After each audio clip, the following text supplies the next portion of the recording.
Well, hello again, Calvary family, and welcome back to another episode of the brand new 2023 Ricecast. It's so different in 2023. That's what everybody's talking about with the podcast, Pastor. The production value's up, the conversations popping. It's just, there's such a noticeable difference in the 2023 podcast. Well, I'm glad to hear that positive feedback coming in.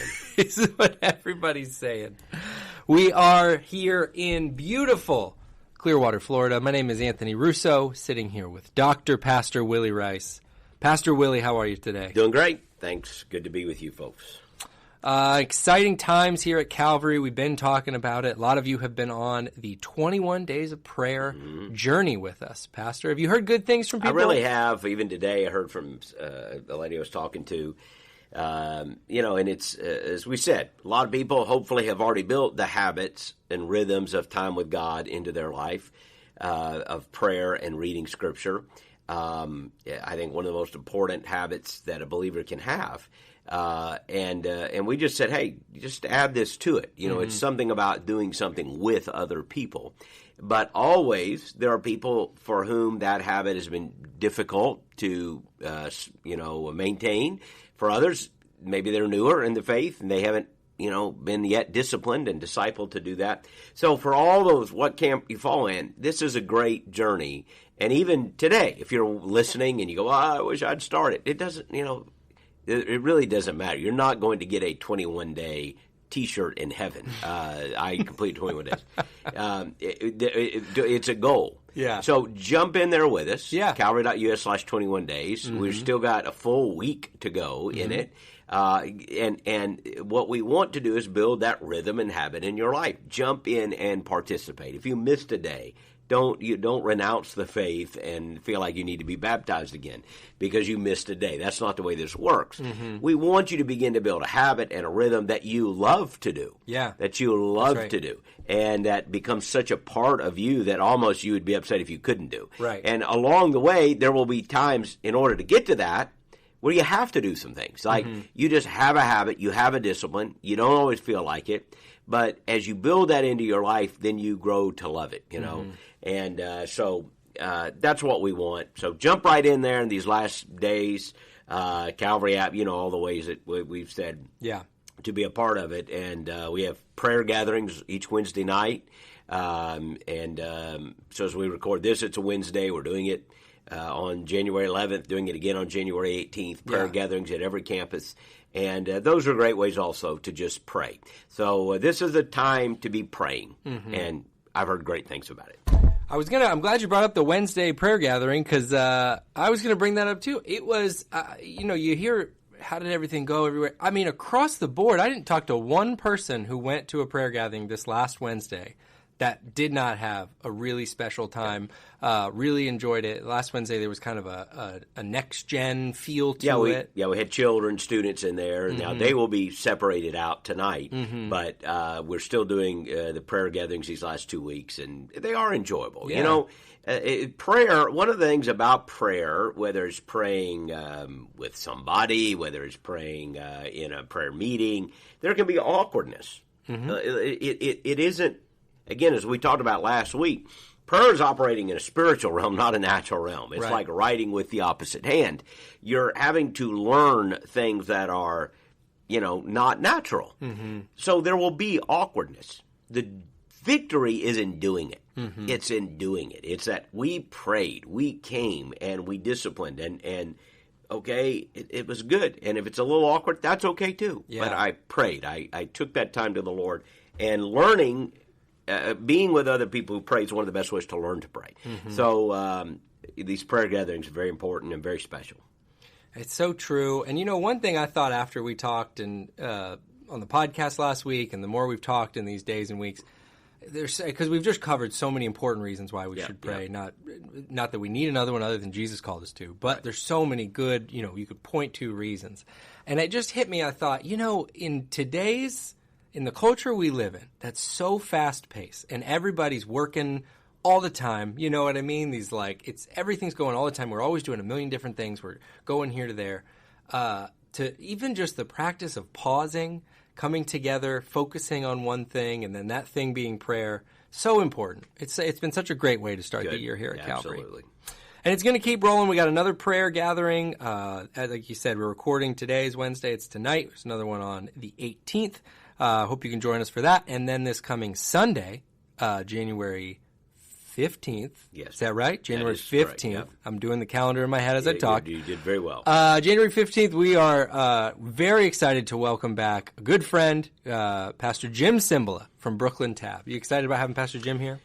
I'm so excited. Jim has just become one of my favorite people, just brothers in Christ. He's been such an encouragement to me. And, of course, he's known across, I suppose, the world. I mean, for their vibrant ministry at Brooklyn Tab. Just one of the most dynamic churches, I promise you'll ever attend. And I've had the privilege of speaking there last year, as you know. And honestly, it was one of the highlights of the whole year for me, and maybe one of the highlights of ministry. It was just a wonderful thing, and Jim and Carol are both very humble people. They are just kind, and we're grateful that they're in our area, taking a few days away from New York, and here in January, and which is to our benefit because we get to have him on Sunday. Oh, and, yeah. We're really excited that he has agreed to be here, even in a time when he's probably supposed to be resting, but. We prevailed, and he was gracious enough to say that he would come. We're all really excited, looking forward to it, and it's we'd have had him any given Thursday would have been exciting. Oh yeah, but the fact that he is here during this prayer series feels. Well, it's been one of the hallmarks of his ministry. Again, anyone when you think of Brooklyn Tab, you think of music because the music has been so popular, and I mean they've won Grammy Awards, which for those who don't know, that's if you're really good at music, sometimes you get that. You have to be pretty good though. Right. They've won. I don't know how many albums and things they've sold. Just a lot. Yeah. They're known for that. Mm-hmm. People around the world. If you go there, people around the world literally come there as part of their tourism of New York City. Yeah. To go to Brooklyn Tab just to hear on Sunday morning. But the other thing I think they're known for, and depending on who you are, this is the one that may come up first, is prayer. Because Pastor Jim wrote a book back, I think in the 90s, called Fresh Wind, Fresh Fire. He talked about the importance of prayer in their ministry and in their life and in their church. Their prayer meeting, which I think happens every Tuesday at Brooklyn Tab, is just renowned. People come for that. And I've never been on a Tuesday night, but I hope to go very soon. And they're just known as a church of prayer. They emphasize and prioritize prayer. So I don't know anyone better to speak to that, maybe than Jim Cymbala. And I don't know exactly what he'll be speaking. We want him to teach as the Spirit leads him. But I am sure it is going to, in some way, reinforce and encourage us as we pursue the Lord in prioritizing prayer in our own life. Mm-hmm. That's coming up again this Sunday. He's going to be here at he'll be live here at the Clearwater campus, and every campus will be joining us. Yep, we are streaming to all of our campuses this Sunday, so if you're at one of our other campuses, it's fine. You'll get the stream live, and he'll be live here at the Clearwater campus. I was wondering before we came off that subject, just because I'm out of my own curiosity, is there something, because like you said, I won't go into all the details, but you and Pastor Jim have become friends. Is there something about the way he approaches prayer, something about his prayer life that you look at and it challenges you, or you think, oh, I'd love to do more of that? Well, I love it when you get around people who pray, and they love prayer. They're natural. They're comfortable, because you can tell they're fluent in prayer. Like it's not, it's not That's good. Showy and not pretending. They're just it's easy. And when you're around the Brooklyn Tab, you can tell it's just part of the culture. And it's hard to put your finger on it. It's just there's a genuine passion and sincerity in prayer. It's not showy. It's not it's not formulaic in some sense. But there is this genuine hunger to pray. And I would just say the way they've prioritized it, the way they are passionate about it. It permeates what they do there in a way that convicts me. Like when I was there, the one Sunday I was there preaching, it just they give a lot more time for their worship, first of all, which is, I came back going, I wonder if we could, they're not in a hurry, and that helps create these unscripted moments. But there was a moment where he just in the service stepped up and said, "Hey, we were praying for this as a church family, and God has answered the prayer." Actually, there was a child missing at the time I was there, and they apparently that had been a big prayer request, either the week before or that week or something. And he got up, it was almost like at the beginning of the service. I want to share with you that the child has been located safe or whatever. Wow. And everybody starts clapping, Yeah.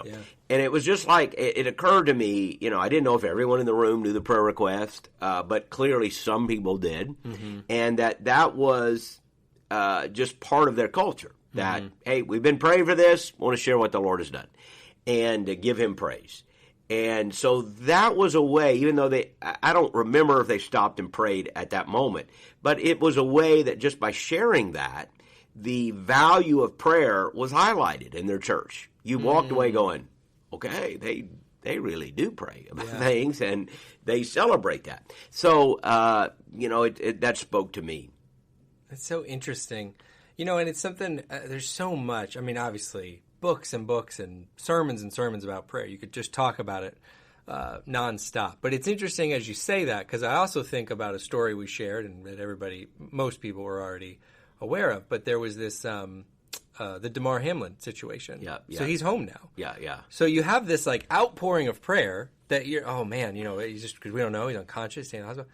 And then it's like kind of like the prayers are certainly answered to an extent. Right. And, and we're supposed to go back and give thanks to the Lord. It's interesting, though, if that desperation in prayer isn't grounded upon truly seeking after God and wanting God, how quickly, once the desperation goes, we return to the norm. Right. I couldn't help but not to be critical, but I couldn't help but notice even in the game Sunday that it wasn't pray for Damar. They had changed the hashtag to love for Damar. And I watched a couple games. It had things Sunday night, but I saw a couple beginning of games. And maybe this is not intentional. Maybe I'm just looking for something. But it was like even at the beginning of the games, they weren't calling, even for a moment of silence or for prayer, they said, let's give a cheer for Damar. Yeah. Now, again, I'm not knocking that. Yeah. Let's give a cheer for Damar. But it made me wonder if, okay, with a week to think about it, and now a little bit of the desperation off because you knew he was doing better. Right. They kind of wanted to get away from the prayer stuff. Yeah. I mean, maybe, let's get away from that. Okay, we prayed when it was desperate. Now let's give a cheer. Yeah. Certainly you didn't hear, let's give thanks to the Lord today that God has, that His spared His life. It wasn't that. And again, I'm not expecting unbelievers to act like believers. So I'm not really being that critical. Because unbelievers are going to act like believers. But believers should act like believers. Yeah. And if we have prayed and sought the Lord and have an answer to prayer, then, okay, give a cheer for Damar. But, hey, let's give praise to the Lord. We ask Him, and let's say thank you. Yeah. Let's say thank you. And as believers, that certainly needs to be a part of our prayer. The Psalms talk about we come into His courts, His gates with thanksgiving. We enter His courts with praise. In other words, this is how you get inside the court. This is how you get inside the gate. This is how you encounter Him in worship. Thanksgiving and praise. Yeah. Thanksgiving is a prayer, giving Him thanks. Praise is a form of prayer. It certainly is a form of prayer. And we think of music, but it would be music directed toward Him. Not just music about how I feel today, it's a good day. The music that is directed toward Him in praise. Right. So these are the cornerstones, if you will, or this is, maybe we should say it this way, the entry ticket into real worship is thanksgiving and praise. This is what we should bring to church every Sunday. This is how we should prepare our hearts when we come to church. If you really want to get inside the gates, see, I think a lot of us are content to just hang outside the gates. Like I came to the gates today and listened. A few people talked about God. That's great. No, I want to get in the gate. I want to get in the court. So how do you get in the gate? Thanksgiving. How do you get into the courts? Like, you just want to hang out in the lobby, or do you want to get in? You want to get in the inner office? Yeah. Well, you want to get in the inner office? Bring praise in your heart. Yeah. bring thanksgiving in your heart. You get in the gates, you get in the courts, you get into his presence. And so that's all about prayer. Mm-hmm. It is. It's such a big part of it. But I think for a lot of people, it's not as easy as maybe the first step. Maybe the first step is, what are you desperate about? What do you want? Yeah. What do you need? You can come up with that list. If you've been in a Bible study group, that the prayer request time can go on for days. Everybody's got aunts, cousins. It's killed plenty of prayer meetings because let's have a prayer meeting and you spend 50 minutes talking about who's got, a problem here, a problem there. And some of them are serious. We don't mean to make light of them. Of course. Sometimes they get a little bit, peripheral. But I've heard jokes about it, but it's not a joke when you're sick or your mother's sick. So that's right. But if we spend all our time talking about one set of needs, that is who's sick, that's all we're praying about. And then we spend 5 minutes praying. Mm-hmm. Now, who will lead in prayer? We've just talked about everybody's, sickness. Now, who will lead in prayer? And we wonder, why it feels like we're missing something. Probably because we aren't coming in there to run after God in those moments. We want prayer gatherings. A good prayer gathering should be we want to come after God today. We want to be in his presence. That's what I mean. We want his spirit. We want intimacy with him. We want to call upon his name. That's our thirsting in prayer. Our greatest thirst in prayer is we thirst for God. We thirst for God. Yeah. So that's, to me, that's the difference between, just crying out in desperation and persisting in prayer. One is I want this request. The other's I want more of God. Yeah. Like, I want his glory. I want his blessing on my life.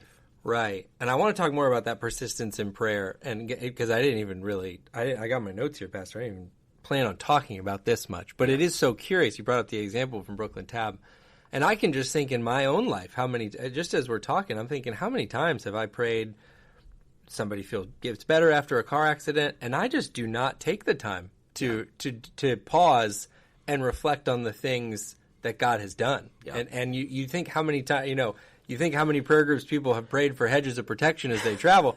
It's not as common that they come back and I'm so thankful that everything went so good. You sort of expect it, but I think that creates kind of an incompleteness maybe to the we're lacking in gratitude for the blessings. And obviously it's kind of human nature. We take so much of the blessings of God for granted. But again, part of worship should be, okay, I'm stopping everything else. Yeah. And I'm going to come into his gates with thanksgiving. I in this moment am going to be thankful to the Lord. What has he done for me this week? And then your mind goes back. Hey, we did have a safe journey, or our child did recover. Yeah. Okay, maybe you expected him to recover, but should you not be thankful? Right. What if it had gone the other way? Right. So, or the Lord has sustained me through difficulty. So give him thanks. Bring a thank offering to the Lord, and this would revolutionize our worship. And so again, when I was there, as small, well, it wasn't small to the people involved, but as small as it may seem like in the order of worship, right. When they stop and go, hey, we want to give the Lord thanks for this answered prayer, it just felt like it set the tone. Yeah. It set the tone. We're praying. We give the Lord thanks. Yeah. It set the tone for the whole worship service. Mm-hmm. That's so good. But yeah, this Sunday, we'll go back just 1 second. We'll put the 21 Days of Prayer link in the show notes. We'll also put last week's sermon in the show notes. We know for our campuses, we're live. Our campus pastors, we're teaching live at our campuses, but we're going to talk about it's all about the same text, and there's similarities there. So we will put the link to Pastor Willie's sermon into the show notes. You can check that out if you happen to miss it. But it was a lot about persistence in prayer, which I think is such an interesting topic. Again, maybe for a couple of podcasts here, I will be asking for some of just a little bit of a counseling session, because this is an area where I'm not super strong in. Prayer in general. I'm growing with you, listener, as you're listening, and we are growing together during these 21 days of prayer.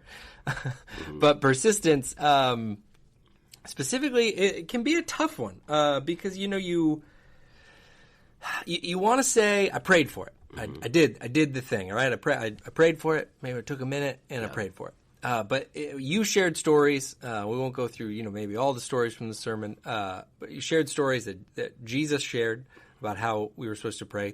But even as we were talking about that, I was thinking there's other stories that you could share. There's Old Testament stories of prophets praying one time, looking for clouds, and they're not there, and they pray again, and they look for the cloud. The persistence idea is so present throughout Scripture. But I guess that's one of my first questions is just why is it so hard to stay persistent in prayer? Why is it? What are some of the things that stop us from being persistent with our prayers? Well, it's hard to be persistent in anything because things get hard. It's like going to the gym. Going to the gym. It's like I heard somebody say the other day, his son said, "Did you go to the gym, Dad?" He said, "Yes." He goes, "Well, next time could you go in? Maybe you should go in the gym." And that's me. Did you go to it or did you go in? Anything's hard, right? Yeah. Diet's hard, saving's hard, a lot of things are hard. And that's why persistence is pressing through the hardness, the difficulty of a thing, and continuing it. So there's a key in persistence. And by the way, this is diving, segue, but coming back to the question of why is persistence hard. What we do here at Calvary, just so everybody knows, I don't know if we've ever just said this, and we're doing it more in this season of ministry than we have before with our 4 campuses. As you know, we have 4 different congregations or campuses. We have campus pastors at every one. We've talked about that often. They're all preaching. We're all preaching the same thing. Yeah. And we all meet together. When they're preaching, we have all met together. It's one of our weekly rhythms, and it's more than just one day. It's some advanced work and then some reading and studying, and then we meet, and for about an hour, we're all talking about the same message, what campus you go to. There may be some times in an off season we do a little, give everybody a little, they can do a little different. But most of the time, 95% of the time, we're preaching the same text, and so if you're saying, "Hey, I heard that there, or this one said this, you said the same thing," that's because we've all been meeting, we work together, we share ideas. If they want to hear me preach, it's for some reason they can always go online and download the podcast. Yep. But you're getting. We're sharing thoughts, and yet it's also going to be different because each pastor is looking at it just a little bit different, sharing different stories, different illustrations, and so forth. So, if you're experience this, hey, maybe you've heard them and then heard me, you're like, they're the same, but they're different. That's exactly right. So, anyway. That's a good point. It just felt like, I don't know if we'd ever talked about that. So, yes, we all preached from Luke 11 and Luke 18 Sunday. And in Luke 18, verse 1, it tells us Jesus told them this story so that they would pray and not quit praying. Right. The whole point was persistence in prayer. It led to the story of the widow and the judge. And the question you ask is that, why is it so hard? Because, well, it's hard. I mean, why is it difficult to persist? Because it's hard. At some point, you don't feel like it. Yeah. At some point, it doesn't. Your emotions aren't there. At some point, you will just as soon pass. Like, it's one day, nobody, and then nothing happens. You go, well, maybe I don't need to pray every day. Persistence is that discipline of pushing through the difficulty to build necessary ritual and routine in everyday life, whether it's exercise, whether it's whatever the situation is. Yeah. And prayer is like that. So I think it's difficult, because there are times we don't feel like it's doing any good. There are times we don't feel any personal benefit to ourselves. We don't necessarily feel better because we prayed, or sometimes we're tired and so forth. So there are times that it's hard. As we said last week, again, prayer is operating in a different realm than we're accustomed to operating in. I'm talking to someone I cannot see. It is itself an expression of faith, every bit, that God is there, that God is listening, and that it makes a difference. None of that I can prove. None of that I can prove. None of that I can touch and pick something up and say, now, we sometimes see the result of our prayer. Right. But day to day to day to day to day, it's all faith. So we're operating in the supernatural, the spiritual, not the natural. Yeah. So that's why it's difficult, which is all the more reason why we must learn to pray and not quit praying. Because it's going to be hard. It's going to be easy to quit praying. Yeah.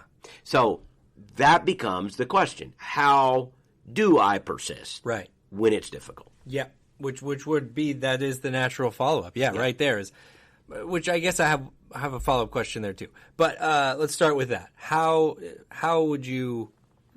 What tips, what advice, what direction might you give someone who is trying to be more persistent in their prayer? Well, I can share one of the things that has worked for me in the last couple of years for me. And everyone, I think prayer can be intensely personal. Like I've had people talk to me about prayer journaling. Mm-hmm. Now, I have done that at times in my life, and I don't do that presently. But for some people, they would say that is the thing, that I have a time every day when I write out my prayers. And I am by no means dissuading someone from trying that. Keep a prayer journal and literally write a page every day of prayer. Wonderful practice. Honestly, even as I'm sitting here talking, I'm like, I need to start that again. But one of the things that has worked for me is I don't know a better word. I'm not sure this is the best word. And it scares Baptist type like me, who've grown up in Baptist circles, because we so eschewed like anything that was liturgical or formal. I remember the first time I saw someone reading a prayer, I just thought it was deeply offensive, maybe even heretical. Like I wasn't sure they were really a Christian. Right. If you have to read your prayers. Right. I mean, I remember that was my self-righteous. I was like, they're reading a prayer. Can they not just pray? Right. Do you have to read what somebody else wrote? Yeah. Well, as I've grown older, first of all, I don't think that anymore. I think there are some beautiful prayers that are read. In fact, I almost daily read some prayers. And it gives me a vehicle to say things and help me say things. It's actually instructive to me to read some ancient prayers, some historical prayers. And, of course, there are prayers in the Bible, obviously, to read those and to pray those. But I would just say the word I'm going to use here for that's helped me persist is ritual. Ritual. Again, Baptists don't like that word. We think ritual, empty, meaningless phrases. Right. All of which can be true. Sure. And, I even disparage some in other traditions. They have these old prayers they pray, and, our Catholic friends pray the rosary, which can get quite complex if you look at all the different, forget the name for it, but there are different stations or levels of that. Divisions almost of that. And I'm not suggesting that's the right way to pray. In fact, I don't think it is, but that's another podcast. Yeah. But I do think there is something about praying, having some ritual. And for me, it's like this. There are certain prayers I pray every day. And I've shared this at various times with people, and I really can't on the podcast because it involves emotions and various things. I have shared this several times, but I have even some bodily motions that I use that take me from praise to confession to surrender. I try and kneel every day. I go through a prayer ritual that's probably not that long. I don't know, 5-7 minutes. It's not 10 minutes. It's something less than that. But it involves several prayers of praise, confession, surrender, giving thanks. Then I get on my knees. I pray through some of the prayers in the Bible. I pray through the Lord's Prayer. I pray through the Great Commandment. I pray through the Great Commission. And then I pray through my petitions, which usually begin with my family. And then I have different things I pray for on different days that are the prayer focus. Okay. And then pressing needs that people may be asking me to pray for, which when they do, that's a whole other conversation. When people ask you to pray for them, first pray for them right there. If you can, just pray for them. Don't just stop and pray for them. Mike Hachey is our pastor. Mike here is he's the such an example of that because Mike will pray anywhere. I was driving down the road with him the other day. He's driving and he stops to me. No, you got to pull over before you pray. It's not true, but it's close. I mean, he is just praying, but he's so good at saying, "Let me pray for you right now." So good at that. Stop yes, at that. he is. And you can do this. Yeah. And by the way, no one at church is going to think you're weird. It's to be a house of prayer. So if you're in the lobby, in the hallway, and somebody say, "Hey, please remember to pray for my wife. She's not feeling well," say, "Let's pray right now." It's a beautiful thing. Pray. The other thing is then write it down. Maybe have a place, whether it's your device or something you would have with you during a time that you maybe write notes and keep a list, a running list of people you're praying for. And so many people who are great prayers have a list. And I've had other pastors say to me, hey, I'm praying for you. You're on my list that I pray for regularly. It means a great deal. So I have the point I'm making here, though, is one of ritual. I have a routine. And here's what helps me with that. The routine is something I can do no matter how I feel. It's like, I'm going to just pray through this. Yeah. It allows for me then to have unscripted prayer or to pray for the various things I want to pray for. And I think that's good. It certainly is good. But I have these things I'm going to pray just about every day. And that has helped me. Because sometimes even when, for whatever reason, maybe whatever the reason might be, that I don't have time to just let my mind go to all the things I want to pray about. I still pray my prayer ritual. It's like a prayer I pray every day.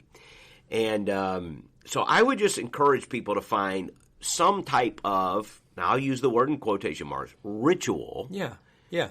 That is something you pray every day that you can do. And if it's something that is maybe less than, if it's 5 to 10 minutes, that it's in other words, it's not 30 minutes. It's fairly brief that you can do it. It's something you're likely to maintain. Right. And then it can lead you to longer prayers. Right. But this is something you constantly pray. So, and I have shared my ritual a couple occasions, and I probably need to share it more because it has worked for me, and you could build your own, But that you asked me about persistence in prayer. Yeah. That has helped me be persistent in prayer. There are some prayers that I pray almost every day. I'm thinking of one right now that I won't go into. But it's, again, may not be every day. It's nearly every day. And you say, how do you persist in prayer? Because I pray it every day whether I feel like it or not. Right. Now, I mean it, but the idea is I don't get up and say, I wonder if I feel like praying today. No, I know I need to do this. And so I pray it. And there are a couple prayers. And when you are persistent, then that shows you what you really we made this point Sunday, which I think is so important. Someone else made it. I quoted them. But persistence in prayer really demonstrates what's important to you. Right. You're not going to persist in prayer for carnal, superficial things. Right. You just won't. I just promise you won't. You might pray a couple of days. And, please, Lord, point. I heard the lottery numbers way high. Please. Right. You're not going to be praying for that. Because it's superficial. In fact, God's good enough, that He probably won't give you that. So because it would mess you up. That's a whole other podcast. So but you're going to pray for things that really matter. Yeah. That's what you're going to persist on. You're not going to persist on the superstition. And somebody gave an illustration of like if your kids come to you, and you have kids, right? And we've heard about them before. Yeah. And Crosby and Finn, beautiful boys, and they come asking you for stuff, right? Often, probably every day. Oh, nonstop. And you can ignore some of this because some of it is superficial. Like some of it is like, can I have a pony? No, you're not getting it. So, but now if they were to come and keep asking you every day, like they keep coming back and they keep coming back and they keep coming back and they keep coming back. Now, I hope Crosby and Finn are not listening because I don't want to encourage this. But like if they ask for a pony every day for 6 months, at some point, now you're not likely to go buy a pony probably for your backyard. But at some point, the kid has a thing for horses. Yeah. Like, okay, I can't have a pony in your backyard. Maybe you can. It's good for you if you do. But at some point, if they ask for something repeatedly, it's going to get your attention. Because you're going to realize this really does matter to me. It's not about wearing you down at that point. It's about they have revealed what really matters to them. In that act of persistence, it's not about wearing down your patience. Because if it's something that's bad, they're not going to wear you down. You're going to say, no, stop asking for that. I'm not buying a flamethrower for you. No. But if it is something that is not harmful or something that doesn't violate your character, and they persist, that act of persistence has revealed this is important to them. This really is important to them, and that it's not that it's wearing you down, but it causes you to realize this is important. Now, nothing we do will cause God to realize anything. Right. Nothing ever occurred to God. Yeah. But Jesus does teach us to pray with persistence. Yeah. And that there is some manner of persistence in which, God chooses to work. And as I said, prayer changes things. But I think the first thing prayer changes is you. Yeah. It changes you. It's not all it changes. I'm not saying God doesn't, because God does answer prayer. So we believe prayer changes things. But the first thing prayer changes is you. So when you think about persistence in prayer, realize that's part of changing you. Yeah. That's part of transforming you. That's part of God working in your character. And then, according to Jesus, there must be some way in which, through persistence, that we press into the will of God, the understanding of God, and see God work in our lives. Yeah. Man, that is so good. There's so much good stuff in all that, Pastor Willie. Oh, man. It's such a paradigm shift, even just that note that you landed on. I think so many people don't view prayer as part of a sanctification process. I think there is still a misnomer among some. No, that's sort of our request process by which we submit things to God that we'd like to see happen. But you forget that is the key point. Like there is a process happening here. You are being changed by this. Man, that is so good. It's so funny you bring that up too. We are talking about that a lot in the Russo house right now because we will very frequently walk into Target and all of a sudden this little squishmallow is the thing we've always wanted. And they'll see it and they'll say, this is it. This is all I've ever wanted is this squishmallow. Yeah. And you're like, you didn't even know that existed. Right. 5 minutes ago, you didn't know that was a thing. Now you can't imagine a reality where you leave this store without that thing. Yes. And it's just too funny you're bringing that up because we've literally had where you're saying, let's talk about this a month. Your birthday's 2 months from now. Let's see if you still even want that. Right. 2 months from now. Right. Such a good point. I want to go back to a couple other things you brought up. The ritual part or like routine, the words you used for that. I think that is powerful. I do see why there might be some tension. But we know a lot of people here in the Calvary family have Catholic backgrounds. We know that different people have had different experiences with maybe those words and their connotations with prayer. But I also would point out, just like you mentioned, I heard somebody word something to this effect.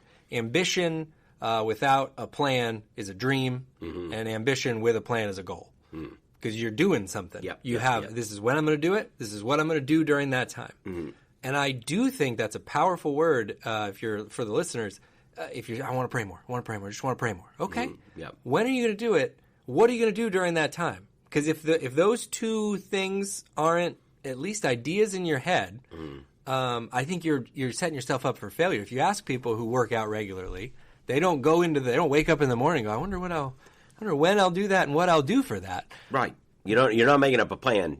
Like, will I go today? Right. Now that you already decided that. You're done. Number two, what am I going to do when I get there? Now, you already figured that out. Right. You know exactly what you're going to do when you get there. Now, you may have an option. I'll hit this road or that way. But you know what you're going to do. Right.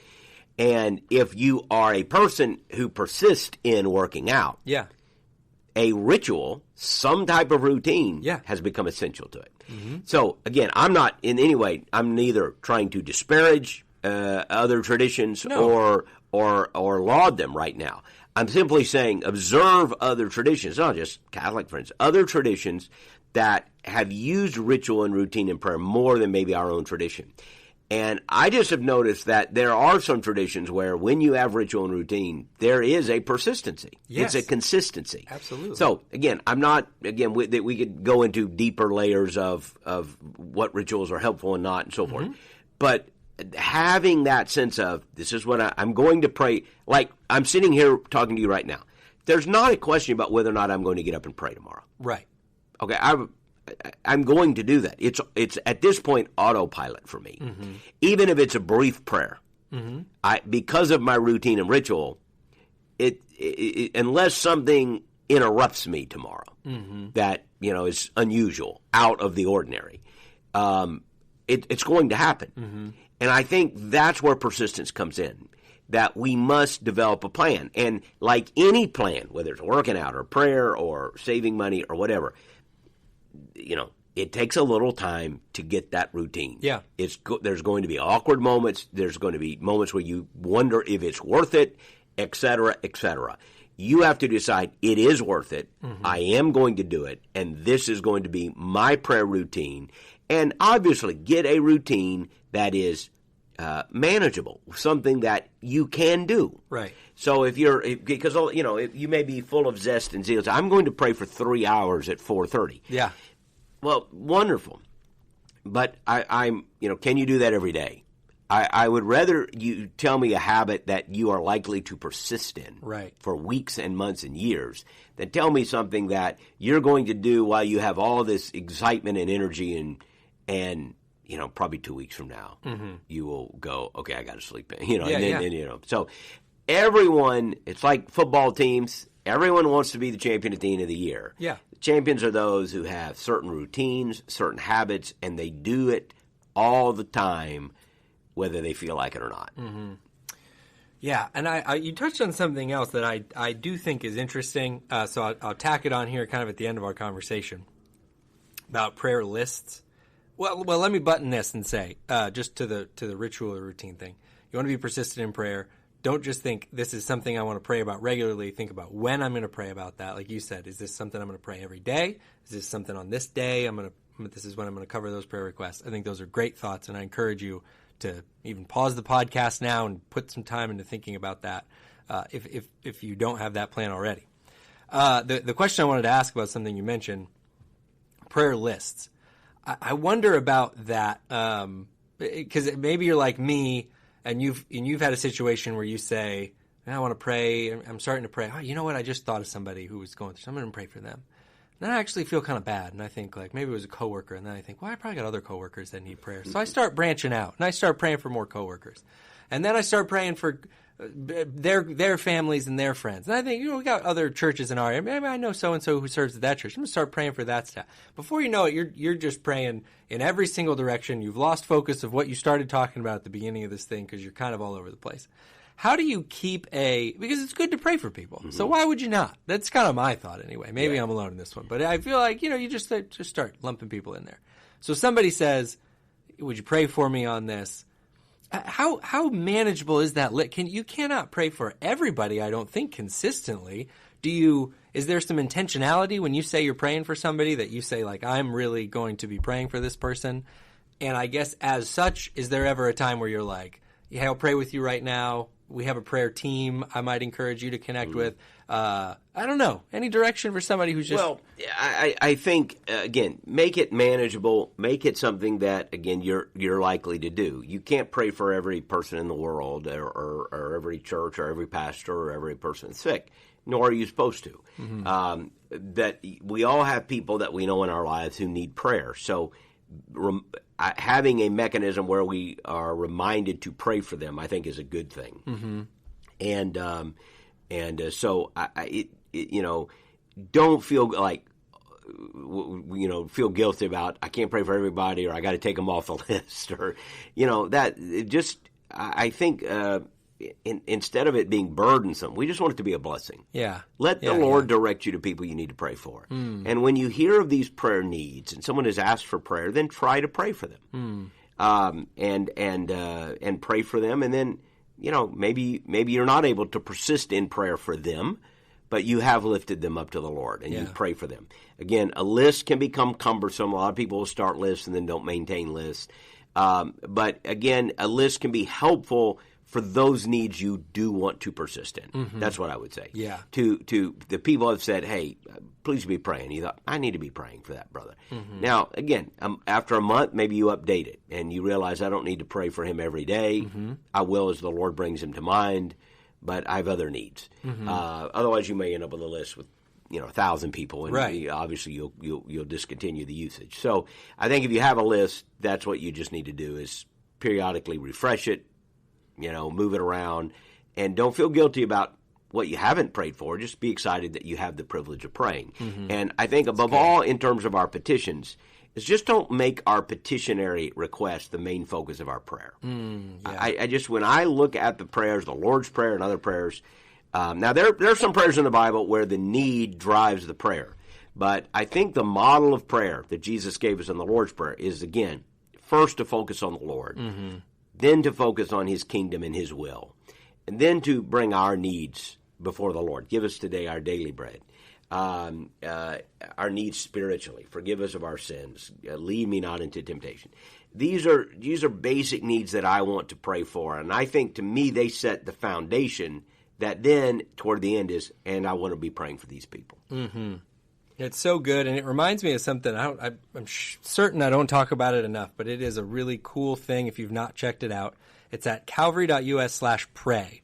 Our prayer team uses this function. It is a site. You can submit prayer requests on that site. Yep.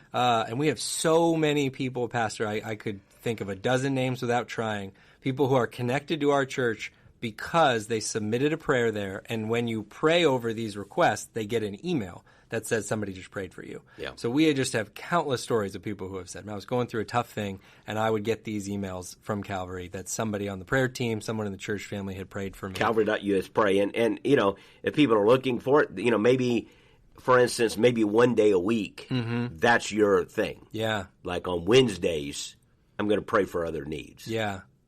Good. Make that your Wednesday prayer. That's good. So that, again, it's not every day the same, but there's a particular focus on a day of praying for the needs of others. Mm-hmm. It's great. I encourage you to get on there and pray. I encourage you put your prayer requests on there if you want to share those with the. You can even do it anonymously. A lot of good features on there. So I'll point you to that. I'll also put that in the show notes along with the 21 Days of Prayer and last week's sermon. Pastor Willie, thanks for sharing about prayer. This has been a fun way to start the year. We got all kinds of fun stuff here at the start of this year, but going to be a great Sunday with Pastor Jim Simula. It's going to be a week you really don't want to miss. It's going to be outstanding. You going to take him out somewhere after church? Do you have that planned already in your head? Taco Bell's right around the corner. We have a big budget for those sort of things. You don't have these in New York, Pastor Jim. Yeah, that's right. Yeah. Maybe take you to Clearwater's specialty. We have actually, Jim and I, we kind of have a restaurant we like to meet at. I won't mention it, but it's we'll probably go there. But he likes it, and we like to go there. So anyway, we'll certainly look forward to fellowship with he and Carol, and then also he's sharing with leaders in our area next week. Yeah. And I know that's not a public thing, but just so people know how unselfish he is with his time. That we have pastors and leaders from churches across our area that come to Calvary. We do usually about every month or every other month coaching network and trying to invest in other leaders. And he is going to be speaking at that next week and investing in other pastors in our area. That's who he is. So great. Can't wait to spend some time with Pastor Jim. And I got to hear at the end, because we didn't hardly talk about it at all, Pastor, what kind of chances are you giving the Bucs this Monday against the Cowboys? Against Dallas. I think a decent shot. We're at home. Obviously, Tampa, we know what kind of year we've had and that we kind of limped in because we're in a sorry division. But you know what? The Cowboys have not won somebody said like a road playoff game. Yeah. In a long time. Long time. I don't know that they've won a playoff game in a long time. And I have some Dallas friends. Oh yeah, but we've won like 2 Super Bowls since they've even been to one. It's been a long time since Dallas actually did anything. Yeah. I'm not trying to take shots here. No, of course not. But there's facts. The facts are, if you're a Cowboy fan, I hate to break it to you, it's been a long time since you won anything. For them. Okay, that's you're a great team in history, right? It's ancient history. It's long ago. It's been a while, and it's been a while. It's been a minute. So they have a good team. Yeah, but I think Tampa will play well. I don't know if we'll win. I think we got a good chance, though. I saw this stat, and this is one of those stats that makes me nervous, Pastor. Okay, Tom Brady never lost to the Cowboys. Oh, my. 8-0 or 7-0 maybe. Wow. That's one of those. That makes you a little nervous. That's the kicker one. You know what I'm saying on the broadcast? Yeah. He's never missed an extra point all year. Boom. Right. Right. TCU's never lost a game by 60 points. We all know how that goes. Yeah. Well, it'll be fun. Thank you again, Pastor, for being here. Thank you, listeners. Love hearing from you guys. Love all the support for the Ricecast when I see you around church. It's so great to hear from all of you that listen. If you have not already, rate or leave a review for the podcast on whatever platform you listen. That's a great way to help us get the word out about the podcast. And we will be back again here with another episode very soon.